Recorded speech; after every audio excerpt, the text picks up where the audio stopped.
warahmatullahi wabarakatuh. Selamat siang, kami dari mahasiswa Institut Setiami Jakarta akan berdiskusi bersama salah satu pengusaha thrift shop di Bekasi, Jawa Barat. Bersama saya Vigo. Saya Ika, saya Nabila, saya Sulfi, saya Wulan. Selamat siang, saya bersama rekan saya Sulfi Fenifaradiba sudah bersama dengan Fajar ya, sebagai owner Rawalembu Thrifting ya. apa kabar, Mas? Alhamdulillah baik. Kesini perjalanannya gimana? Ya agak macet ya, jauh soalnya kan lewat 2 benua. Oke. Ngomong-ngomong, bisnis thrift ini namanya apa sih dan berlokasi di mana? Kebetulan lokasinya di daerah Bekasi, tepatnya di Rawalembu. Ya, di situ juga store kita ada di situ gitu. Jadi kalau misalnya mungkin kalau mau ngecek lokasi ya ada di Instagram juga ada. Iya. Udah ada linknya langsung Udah ke ada Maps. langsung ke Maps. Kalau awal mula bisnis ini tuh gimana sih, Kak? Saya awal mula sih ya pertama kita nyoba-nyoba ya gitu kan. Saya ngeliat di Facebook orang jualan seperti apa, akhirnya saya coba gitu. Karena sebelumnya saya jujur aja saya awal nggak dagang thriftingan, jualan tas pre-love gitu kan. Nah seiring berjalannya waktu saya ngeliat lah gitu, kayaknya menguntungkan juga gitu jualan gitu. Akhirnya saya coba sampai sekarang alhamdulillah gitu. Kalau misalkan di bisnis ini nih, Kak, bisa nggak sih budget yang kecil gitu buat mulai bisnisnya? Bisa, nggak ada yang nggak bisa. Bisa. Kakak waktu itu mulainya dengan budget berapa ya? Saya awal budget itu 2.500.000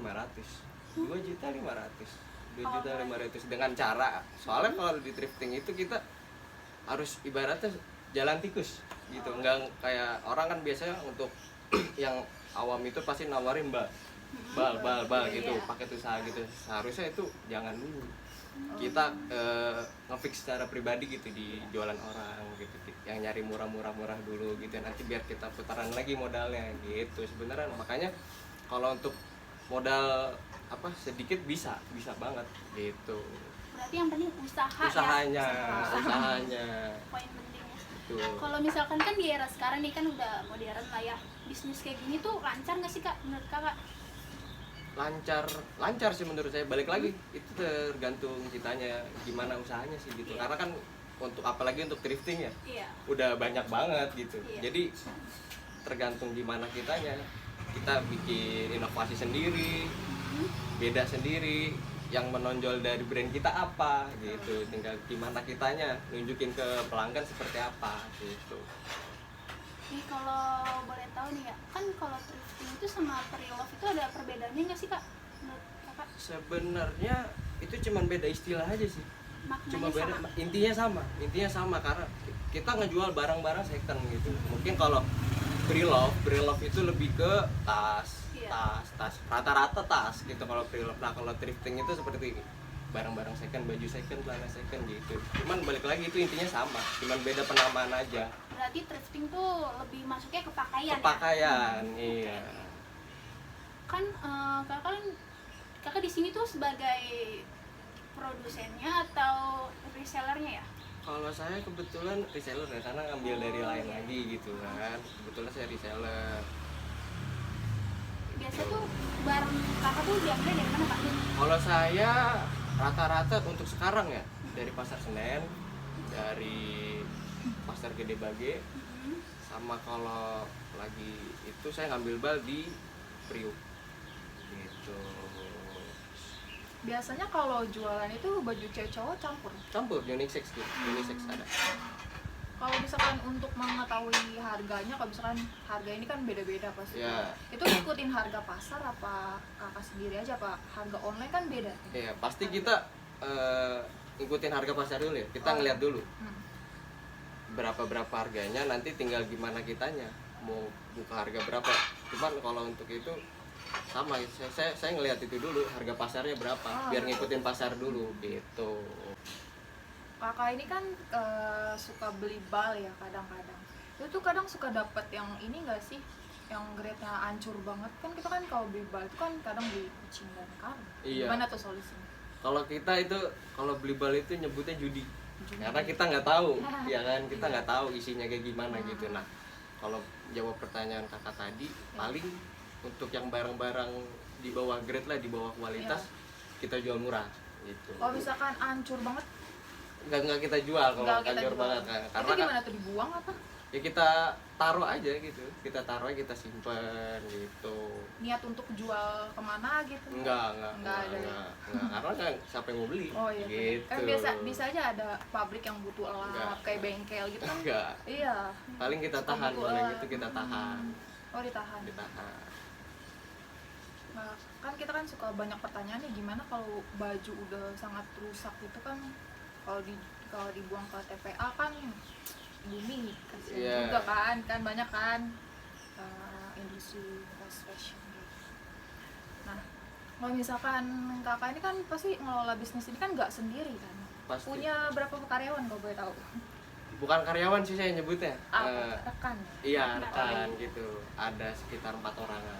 Ada yang bagian packing, admin, live online gitu. Jadi semua, saya juga sebenarnya nggak mau disebut owner sih, nggak enak juga gitu. Saya lebih senang disebut rekan aja gitu. Ya, intinya kita di Rawalumbu Traveling itu punya job masing-masing lah gitu. Nah, untuk pertanyaan dibantu, saya kebetulan dibantu 4 orang. Dibantu Pak. Iya, 4 orang. Tadi kan kakak mention ya live itu, berarti jualannya offline dan online? Offline dan online. Kebetulan kalau online kita di Facebook gitu. Karena di Facebook kan banyak tuh grup-grup thrifting ya. Iya. Nah, kebetulan saya juga live di situ. Nah, untuk yang pengen datang lihat barang langsung juga bisa ke toko gitu. Jadi saya jualannya 2 cara. Tapi itu harganya sama? Sama. Oh sama. Sama. Jual online gitu lebih laku keras apa gimana? Untuk sekarang lebih ke online. Online ya. Lebih ke live.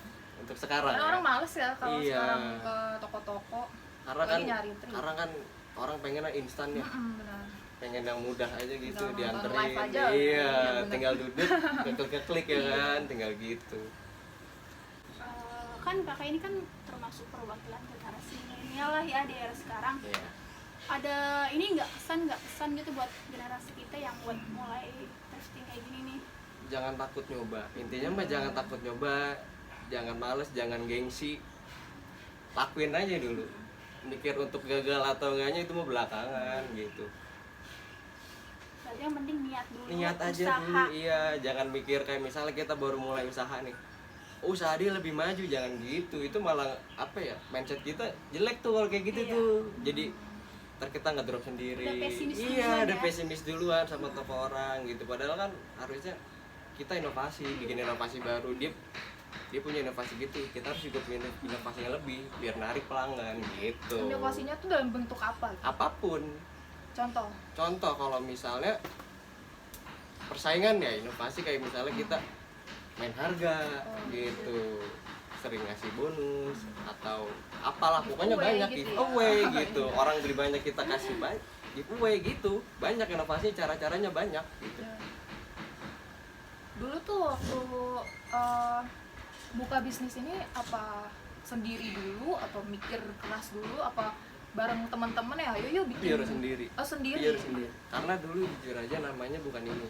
Bukan Rawalumbu Thrifting. Ada dulu namanya Apa tuh?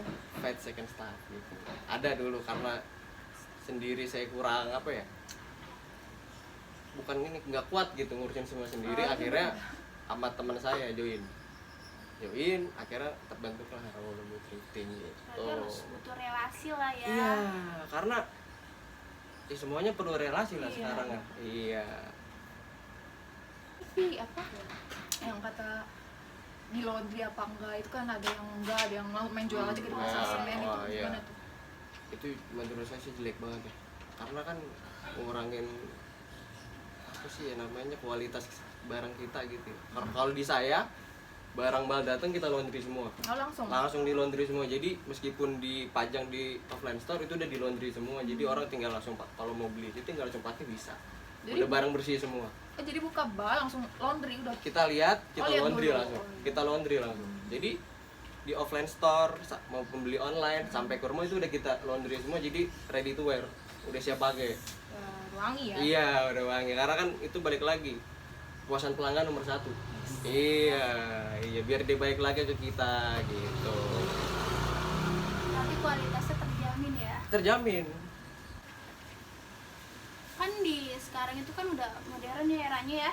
Pasti banyak tuh kalangan kita juga yang mau mulai bisnisnya. Ada nggak sih kak tips and triknya gitu mau mulai usahanya kayak kakak gitu? Takutnya kan di luar sana tuh yang gue pengen nih mulai usaha gini tapi gimana ya caranya ya Iya. gitu. Ada nggak tipsnya? Bisa poin-poin. Intinya mah satu ya, Iya. jangan nutup diri, Nah, terus cari relasi, terus berkembang. Udah itu aja. oke. Itu aja. 3 itu aja. Jangan nutup diri maksudnya kayak nggak bisa nerima kritik orang. Gitu nggak bisa. Relasi kan perlu kita nih. Perlu banget relasi apalagi urusan meskipun online ya. Iya. Yang orang-orang mikir bisa sendiri-sendiri gitu, ternyata nggak bisa. Gitu. Harus tetap perlu relasi intinya itu. Jangan nutup diri terus tambah relasi. Udah 2 poin itu. Mungkin sekian ya teman-teman diskusi kita tentang thrifting tokonya Kak Fajar. Mungkin di video ini kita bisa ngambil poin-poinnya gitu ya, kayak misalkan memulai usaha itu harus dengan niat, usaha, dan harus mengembangkan relasinya juga. Jangan takut untuk kelihatan merintis usaha, karena usaha itu nggak ada yang instan. Iya. Boleh Kak promosiin tokonya, penutupnya? Ya kalau pengen cek barang-barang saya ada di IG-nya Rawalumbu Thrifting, rawalumbu.thrifting. Tokonya ada di maps IG-nya ada. Tinggal cek, tinggal diklik aja ada Ntar kita langsung. add deh Iya. linknya. Demikian diskusi kita kali ini, kurang lebihnya mohon maaf. Wassalamualaikum warahmatullahi wabarakatuh. Kesimpulan yang kami dapat dari hasil wawancara teman kami, ada beberapa poin yang dapat kami ambil. Yang pertama, baik perusahaan besar maupun perusahaan kecil, pengambilan keputusan adalah hal yang mutlak. Alasan berganti nama yang dijalankan oleh Bang Fajar dari Paid Second Staff menjadi Rawalumbu Thrift dikarenakan sulitnya memanage sendiri.